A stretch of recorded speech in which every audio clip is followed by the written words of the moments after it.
welcome back to another episode of Ganer Cooks. On today's episode, I'm going to share with you a big old meal that Carrie and I like to eat. I'm going to be making pork dumplings the way that we like to make them, and I'm also going to be making Korean style tacos that's in the flavor profile of beef bulgogi. We're going to be using ground beef with this, whereas in typical Korean barbecue, you'd be using some other kind of beef. But we're going with ground beef because it's super easy and incredibly flavorful.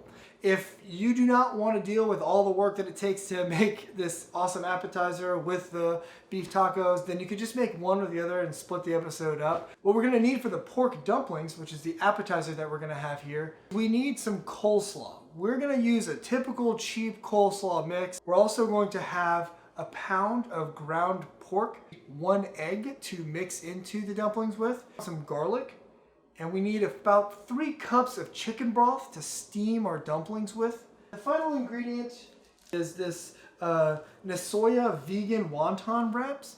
These are really perfect. They come in these nice, perfect little squares, but you can also get them in the larger egg roll types and just kind of quarter them. I do not personally know how to make the wonton wrappers myself. That just seems like a whole lot of work that I don't want to deal with. So for my money, this stuff is excellent.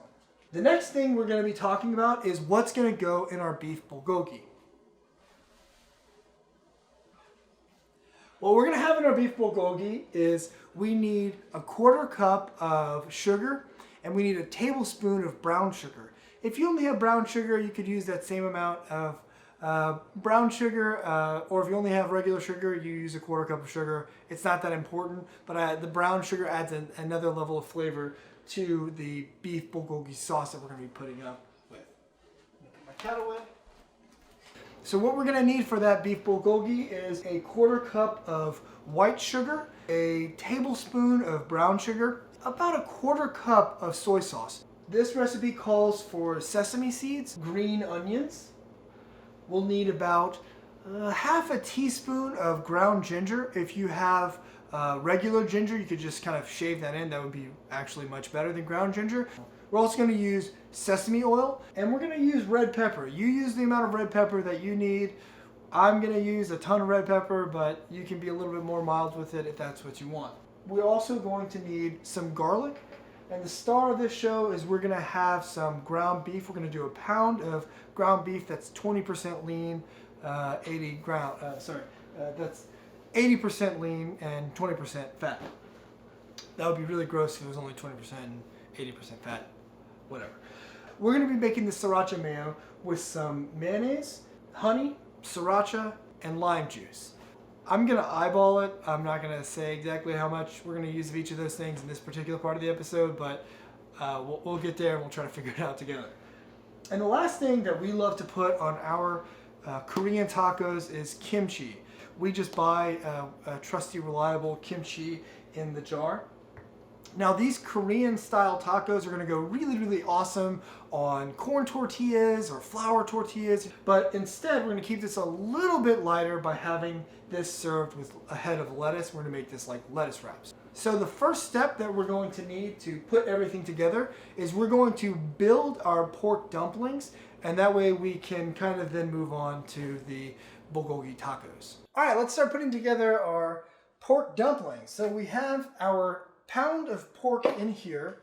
I'm going to add to that 1 egg. And I'm going to throw in the coleslaw, some garlic, maybe half a teaspoon of ginger. We're going to put in quite a bit of our crushed red pepper. And then I'm going to add roughly a tablespoon and a half of the light soy sauce. Now we're just going to mix this up. Now comes the hard part. We're going to be putting together these wontons. You want to make sure you have your wontons ready for assembly, taken out of the package, ready to go. You're also going to want a tablespoon or more of water to dip our fingers into to kind of seal up the wontons that we're working with here. So we're going to take a wonton, we're going to put it like a triangle here.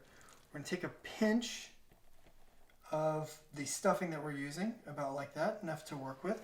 We're going to place it here in the center of the wonton, dip our finger into the water, and kind of make a little line up here at the top. Then we're going to fold this all over and pinch on the corners. Pinch, pinch, pinch down to this next corner. Pinch, pinch, pinch down to this bottom corner. Right? It's this nice little triangle. It's really cute. Now I'm going to take a little bit more of a dip of water, put it right there, fold it over, pinch here, fold it over. And that's the look that we're going for these wontons. Whenever you're putting this stuffing together, you don't want to get too ambitious and put a ton of stuff in there. What we're looking for is something like this, about like the size of a large marble. Now, I'll show you why.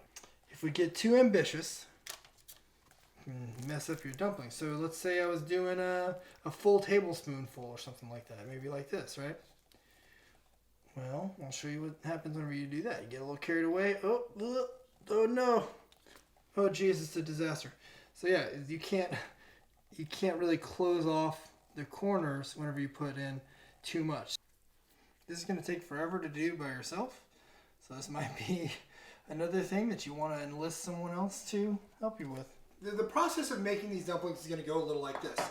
We're going to fry the dumplings on either side, and then we're going to add the chicken stock to steam the dumplings. So what we're looking for in the first part of the cooking process is going to be a nice brown color on both sides of the dumplings, and then we're going to actually cook through the pork and the egg whenever we cover this up and steam it. I'm going to be adding about a tablespoon or so of sesame oil to this, but you can add canola oil or anything that you have lying around. Just as long as it'll brown it, it'll do just fine. While you're waiting for your oil to get hot in this pan, you also want to make sure that you have a couple of things waiting on deck. We want to make sure we have at least 4 cups of chicken broth on the side here ready to steam. And we also need a lid that can cover up your pan. This oil is starting to smoke. It's getting really nice and hot. It's been sitting there on the burner for about 3 minutes or so. And so now I think we're ready to throw on our dumplings. I'm going to lay the dumplings down in a circular pattern around the pan. You'll start to see some of them crust up a little bit, and that's good. We're going to leave these here for about 2.5 minutes or so. So it's looking like all of my dumplings are ready for the first flip. Look at that, perfectly browned. Ah, this is exactly what we're looking for. We're going to leave this here for about another 1.5 minutes before we throw in some of our chicken broth. We're going to throw in a little bit of our chicken broth.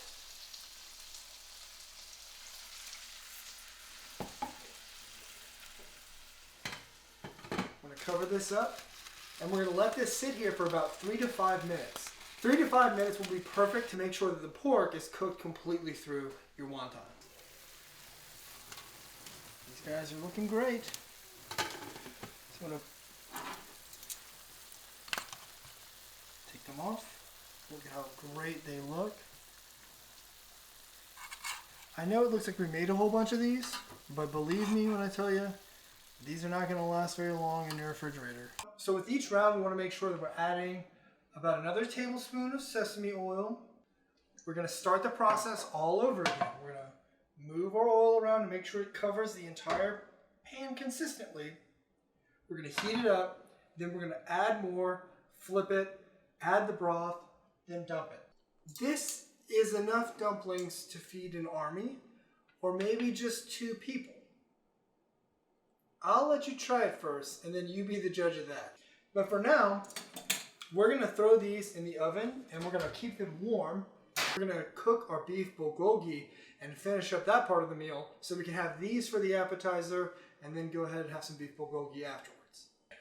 So what we're going to do now is we're going to make our Korean barbecue sauce. What we're going to do is we have a 1/4 cup of our soy sauce in here. I have a 1/4 cup or maybe a little less of our white sugar here and a tablespoon of brown sugar. I'm also going to throw in a 1/2 teaspoon of ground ginger, some garlic to taste. We're going to put at least a tablespoon of garlic into there. And I'm going to throw in red pepper, crushed red pepper to taste as well. We like a lot of pepper, so We're gonna put a lot in. I'm gonna throw in about a teaspoon of sriracha sauce. And then we're gonna whisk this up. The next thing we're gonna add to this barbecue sauce, we're gonna chop up our green onions and throw it in, and we're gonna let that sit for a little bit. And then we're gonna cook our ground beef. So we're going to put our oven on at a medium-high temperature. I'm gonna throw on some sesame oil. You can use canola oil or extra virgin olive oil, whatever you have lying around. Fortunately for us, this pan was already a little hot whenever I threw on the oil. So we're ready to brown our meat. I'm gonna throw in, we have a pound of ground beef here. I believe this recipe would go well with the Beyond Meat ground variety or any other kind of meat alternative you have. I think this recipe would go really well with that as well. So I'm gonna brown our meat all the way through. I'm gonna drain it of the grease and stuff before I add the delicious Korean barbecue sauce that we just put together. Okay, so our meat is browned and I've drained out some of that excess grease. And now I'm ready to throw in our Korean barbecue sauce.